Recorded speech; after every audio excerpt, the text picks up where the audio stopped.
안녕하세요, 힐링수영입니다. 평형은 바다나 강물이 있는 곳에서 접근하기는 쉽지만 평형을 다루기 위해서는 쉽지가 않습니다. 수영을 배워본 적이 없는 어르신들 중 내가 수영을 좀 할 줄 안다 라고 자신있게 이야기하는 분들 중에 열의 9은 평형합니다.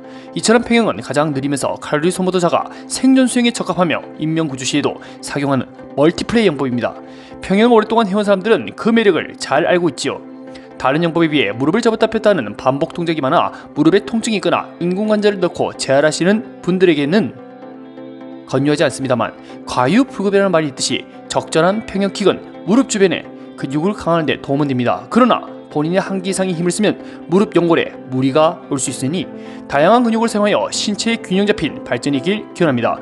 자, 1번 현님 출발합니다. 상체가 물 밖으로 잘 올라오고 속도도 좋습니다. 그러나 이 평형킥의 타이밍이 아쉬운데요. 처음 평형 팔동작과 킥 5회까지는 타이밍이 좋은데요, 점점 급해지기 시작하며 팔 뻗는 동시에 킥이 나옵니다. 평형킥을 차는 순간 팔은 앞으로 뻗고 그 다음 킥을 차야 추가 추진력 얻을 수 있습니다. 그리고 앞으로 쭉 뻗는 글라이딩 할 때 팔의 간격을 모아주셔야 됩니다. 꼭 손바닥끼리 붙일 필요는 없지만 간격을 좁혀야 저항을 줄일 수 있거든요. 글라이딩 할 때 손바닥은 바닥, 팔은 모아준 상태에서 뻗어줘야 몸이 쭉 잘 나아갑니다. 자, 물속 동작 한번 보겠습니다. 자, 앞으로 뻗는 팔의 간격보다는 더 큰 문제점이 보입니다. 불안정한 평형킥, 평형킥을 하고 차례 자세로 기다려줘야 되지만, 지금 1번 회님의 평형킥은 발등을 아래로 누르는 저병킥이 나오고 있습니다. 처음 평형킥을 배울 때 천천히 차고 기다려주는 습관이 필요한 이유가 이러한 상황을 예방하기 위해서입니다. 뒤에서 자꾸 저병킥을 차고 있죠. 평형킥을 차고 쭉 뻗은 상태에 기다려주고 있죠. 꼭 허벅지를 맞댈 필요는 없습니다. 자, 2번 현님 출발했습니다. 자, 팔을 쭉 뻗을 때 양팔을 모아주는 모습은 좋습니다. 그러나 엇박자 부분이 조금 아쉬운데요. 1, 2번 회원님처럼 팔을 찌르면서 동시에 평형킥을 하는 사람들이 꽤나 있습니다. 평형이 다른 영법에 비해서 속도가 느린 이유가 마지막까지 뒤로 물을 밀어내는 동작이 없기 때문에 저항이 많은 동작이라 볼 수 있는데요. 그나마 한 줄기의 희망, 추진력을 제때 얻기 위해서는 글라이딩을 뻗은 자세에서 킥이 나와야 팔당김새의 위력, 그 다음 평형킥, 유선형 자세까지 결국 타이밍으로 인해 저항은 덜 받으면서 추진력은 커지게 됩니다. 2번 현님이 킥 이후 다리가 살짝 구부러지면서 떠오르는 모습이 보입니다. 복부에 힘을 딱 주고 허리가 꺾이지 않도록 주의를 하셔야 됩니다. 밴드를 끼우고 평형킥을 교정하는 모습의 영상입니다. 평형킥에 집중하기 위해 팔동작 한 번에 평형킥 이해를 하며 훈련 중에 있습니다. 킥을 차고는 쭉 뻗는 자세, 그렇다고 두 다리를 완전히 붙일 필요는 없습니다. 양 엄지발가락이 닿을 정도로 유지해 주시면 됩니다. 평형은 누가 더 저항을 덜 받느냐 게임, 그러기 위해서는 안정적인 평형킥이 1순위라는 것. 자, 3번 현님 출발합니다. 상체 동작은 확실히 힘이 느껴집니다. 어깨가 물 밖으로 올라오면서 내려갈 때 글라이딩까지는 좋은 모습. 그러나 글라이딩과 평형킥이 함께 한다는 문제점, 그리고 평형킥 이후 다리가 쭉 뻗은 상태로 놓여 있어야 하는데 발 뒤꿈치가 물 밖으로 나오면서 물을 살짝 누르는 모습이 보이기 시작합니다. 이런 부분은 평형킥을 차고 난 뒤 내 몸이 가라앉을까봐 또는 무의식적으로 몸에서 신체활동 반응이 저절로 나타나는 부분인데 스스로 인지하여 통제할 수 있는 부분입니다. 평형킥을 차고 무릎이 살짝 구부러지면서 발등으로 누르는 모습이 자꾸 발견됩니다. 4번 현님 출발합니다. 굉장히 조심스럽게 이동하는 모습. 갑자기 빨리 하면 부상으로 됐기 때문에 평소 모습 그대로 보여주고 있습니다. 사람이 갑자기 변하면 무섭거든요. 1, 2, 3번 현님과 다르게 팔을 뻗고 그 다음 평형킥, 앞서 했던 사람들과 내가 다르다는 것을 보여준다라는 뉘앙스를 보여주고 있습니다. 그러나 팔을 뻗는 글라이딩이 아쉽죠. 모든 글라이딩의 기본 팔꿈치를 펴라. 왜 팔꿈치가 구부러지는지 물속 영상을 통해서 확인해보겠습니다.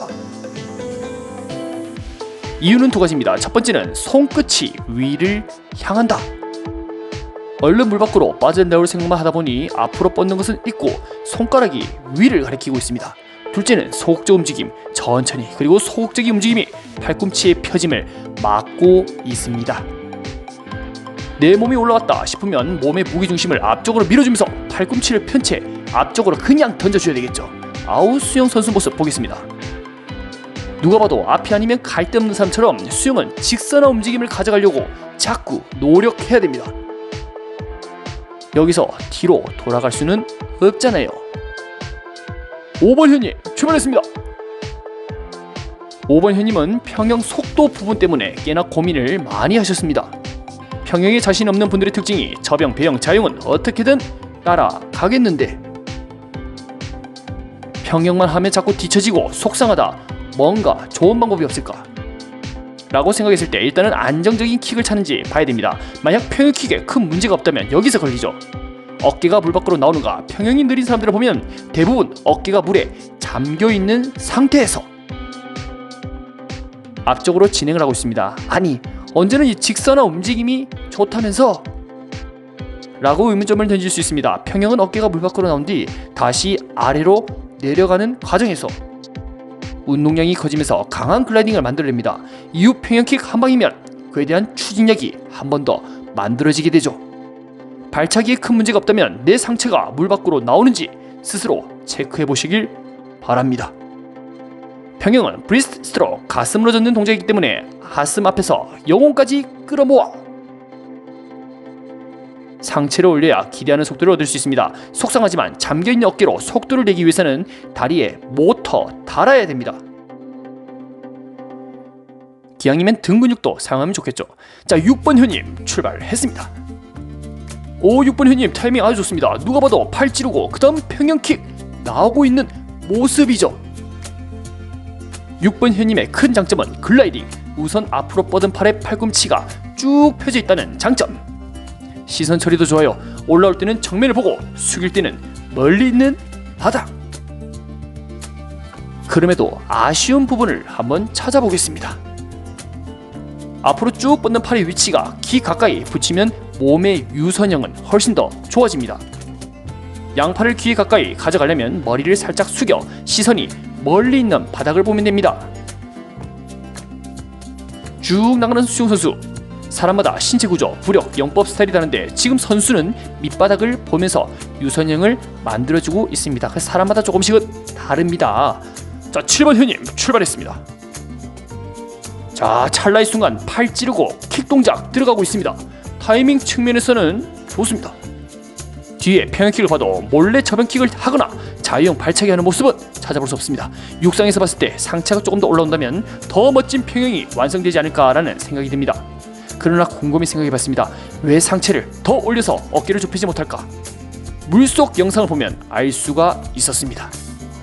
머리 숙였을 때 유선형 자세 좋습니다. 양팔이 귀 가까이 붙여서 물의 저항을 줄여주고도 있고요. 그러나 팔이 글라이딩 되는 순간 머리 먼저 드는 모습 보이시나요? 쭉 나가고 있는데 왜 빼꼼하고 머리를 들까요? 머리 드는 순간 아까 열심히 만든 유선형 자세는 썩 좋은 역할을 하지 못합니다. 선수 영상을 봐도 머리를 먼저 드는 것이 아니라 팔을 당기면서 상체와 함께 올라가는 모습입니다. 위에서 높이 올라온 만큼 무게중심도 위에서 앞쪽으로 힘을 붙이고 있죠. 어깨가 물 밖으로 나와야 됩니다. 그래야 상체가 올라와야 스피드가 붙는 법. 8번 현님 출발했습니다. 꽤나 엄청 성급한데요. 글라이딩 다 뻗기 전에 바로 캐치 동작 들어가면서 피로가 빠르게 찾아옵니다. 8번 현님이 왜 저런지 저는 알고 있습니다.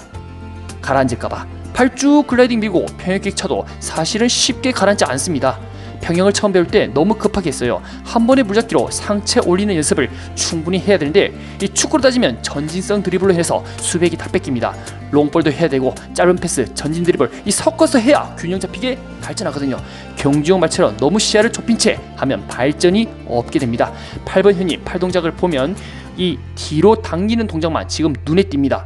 그러다 보니 어깨는 물속에 잠겨있고 몸이 가라앉지 않기 위해서 팔다리는 급해질 수밖에 없죠. 만약에 어깨가 아프거나 무릎 쪽 또는 발목에 만성적인 염증이 있다면 충분히 이해가 되는 대목이기도 합니다. 미세한 통증이 우리 몸의 밸런스를 무너뜨려 아프지 않는 자세를 하다 보면 안 좋은 습관이 자꾸 나오거든요. 자, 9번 회원님 출발했습니다. 자, 9번 회원님도 글라이딩 팔과 다리가 지금 함께 나오고 있습니다. 자, 이러면 더 나아갈 수 있는 추진력이 부족해지죠. 자, 하지만 정말 큰 문제는 평형킥 이후에 나오는 발등 누르기. 쭉 나가는 글라이딩을 기다리지 못해 가만히 있자니 허전하고 해서 나오는 통제 불능의 킥이라 부릅니다. 손끝은 그래도 직선 형태 좋습니다. 사실 앞의 모습만 봤을 때는 큰 문제는 안 보이지만 뒤에 평형킥을 보면 이야기가 달라지죠. 오른발의 반동이 특히나 심하죠. 평형킥 이후에 항상 무릎을 펴는 자세를 의식하셔야 됩니다. 오늘 9명의 회원님을 대상으로 평형 자세를 분석해보았습니다.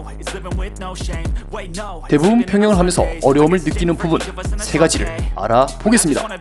첫 번째는 팔하고 다리가 같이 나간다. 이 말은 글라이딩 할 때 안 그러고 싶지만 못된 다리가 자꾸 기다리지를 못하고 평형킥을 찬다는 것. 결국에 습관입니다. 애초 시작 단계부터 팔 뻗고 그 다음 평형킥이 나오도록 계속 시도를 했어야 하는데 이게 세월이 너무 지났네요. 과거를 청산하고 다시 천천히 연습을 해봅시다. 둘째, 어깨가 물에 잠긴다. 이것은 팔을 가슴 쪽으로 당겼을 때 내가 얼만큼 높이 나올 수 있는지 근력과 물의 감각이 필요합니다. 다리 사이에 풀부위나 킥판을 끼워 다리를 제한하고 상체만 끌어올리는 연습을 통해 힘을 기를 수 있습니다. 셋째, 평형킥 이후에 통제 능력. 평형킥을 차고 발을 쭉 편 채 가만히 있지를 못하는 회원님들이 몇 명 있습니다. 이게 심할 경우에는 내가 저병킥 하면서 평형하라고 했었나 라고 오해할 때도 있습니다. 엄격히 따지면 발등으로 물을 누르는 동작은 저병킥으로 간주하여 평형이 아니라고 판정을 하기도 합니다. 내가 여태 해왔던 평형이 아니었다니, 이러면 현실을 부정하게 되고 친숙한 평형이 이제는 멀게만 느껴지는 사이가 됩니다. 평형킥 이후 몰래 저병킥 차는 분들은 하루빨리 고쳐서 좋은 모습으로 뵙으면 좋겠습니다. 오늘도 영상 시청해주셔서 감사합니다. I've seen a lot of change, been through a lot of pain. Some things are not the same as they were a year ago, but all will be okay. I move on each and every day. The past is where it stays, way back a year ago. I've changed for the better this time. I thought I would never be fine. I strive just to say I'm alright, and for the first time in a long time I'm alright. I've seen a lot of change, been through a lot of pain. Some things are not the same as they were a year ago, but all will be okay. I move on each and every day. The past is where it stays, way back a year ago.